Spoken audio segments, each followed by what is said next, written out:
The Book of Pook, Lesson 6. The guy was on a prowl for a girlfriend. He approached many girls and did everything he could do to win them. He failed miserably. With one girl, he brought flowers. With another girl, he brought her gifts. Yet with another girl, he brought her candy. In conversations, he would be agreeable to everything she said. In matters of planning, he would reschedule anything and everything on her whim. The women would become his son, with his entire life merely orbiting them. But the poor guy kept crashing and burning. "It's because they don't know how good you are," older women and friends said. Yet the guy noticed a pattern in his crash and burns. The only constant is I. What if it is something that I keep doing? He stayed the same. Unsurprisingly, he crashed and burned more. Eventually, something in him snapped. "No more," he said. "Why am I acting like a beggar? I am smart, handsome, have a future, and women ought to work to get me." So, thus stopped the flowers, gifts, and candy, the agreeableness rescheduling and revolving around her whims. "No more pedestals," he declared, "for you are the great catch."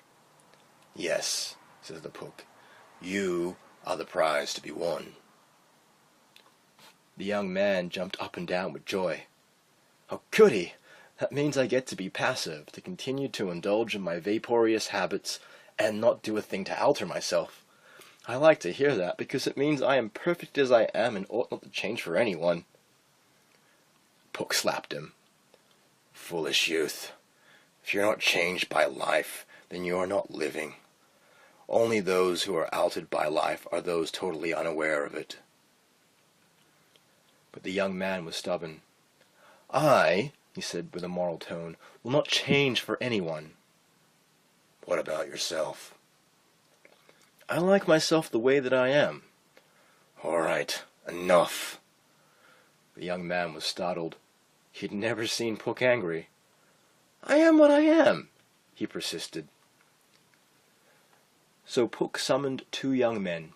Each stood in a corner. Pook then said, "Before us are 2 youths who are on the threshold of life. Both have the same origins, yet the destinations are different. Let us look at the first one." What was witnessed was that young man growing up. If he got a bump on his head, he would cry to his mother. He would put on her apron strings. He felt safety and comfort in his mother. With his father, he felt an uncertain fear within him. His father was the one who set the punishments, the deadlines, the lessons that had to be learned. He preferred the company of his mother, who seemed free from those hard edges. Now the second young man's childhood came into view. His life was exactly the same. "Is there a point to this?" protested the impatient young man. "Watch," said the Pook. The first young man never broke free from the enticing womb-like feeling around his mother. He sought to replicate it over and over. Off he tumbled into reality like a tumbleweed, blown every which way by the winds of the age. He didn't know what he wanted to do in life, so he did what everyone around him did. He was captive to his friends, never seeking to break apart to tend to his own matters or such. The playtime was too important to him, a part of that sense of ease and joy which he had around his mother. He eventually found a girl, chose the first one that actually liked him, or tolerated him, he couldn't know, and married. Alas, the marriage lasted only a few years until divorce came. "Why did she leave me?" whined the pathetic male. "I cherished her. I brought her flowers every day. I sang her sonnets. I always told her I loved her." She complained. "He disgusted me." The man goes through life, broken and rebroken, trying fruitlessly to rebuild that sand castle of childhood fun, while waves of reality kept on crashing down on him. He dies forgotten and irrelevant. "Oh," cried the young man, "that is awful." "What is so awful?" Pook replied. He was, after all, just being himself. Now for the second man. The young man quickly realized that his childhood was over. Rather than looking towards forever replicating that sense of summer vacation, of escapefulness and feminine bliss, he launched himself at reality. "I will not live my life as a nothing," he declared. His friends and family were astonished at his constant self-improvement, his constant blossoming of talent and will. He in turn was astonished at them. "It is like," he would say, "that they are stuck in some type of stasis. I have changed, they acknowledge that, but they are exactly the same." He got to pick what women he wanted. He got to pick what career he wanted. He got to pick his destiny. He answered life's challenges and refused to retreat from them. Whereas the first young man was defined by the age within he lived, the second young man defined the age himself. When he died, countless people mourned, for they thought he was a genius. Others thought that he was talented beyond description.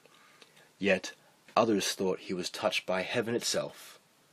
After all, how else could these poor fools realize such success? "It couldn't have been made," they said. "He had to be born with it." No, it was because he was a man who chose to ground up to the world, culture, and all to his vision, rather than to be grounded up into the worldly culture's axing wheel of routine and fashion. "The difference is simple," said Pook. "The first young man is facing towards infancy. The second young man is facing away from infancy. The first one wishes to climb back into the womb. The second one wants to fly from it. The first wishes a cushioned place in the world, while the second leaves the cushions behind. The first one is ordinary. The second one is extraordinary. Thus, the second one becomes the great catch, while the first one merely becomes a filler of a void." "I see," said the startled young man. "The second one is always getting better. The first one is always staying the same, if not getting worse." "Exactly. It is the difference between rotting and ripening. Be the good fruit. Be the prize to be won."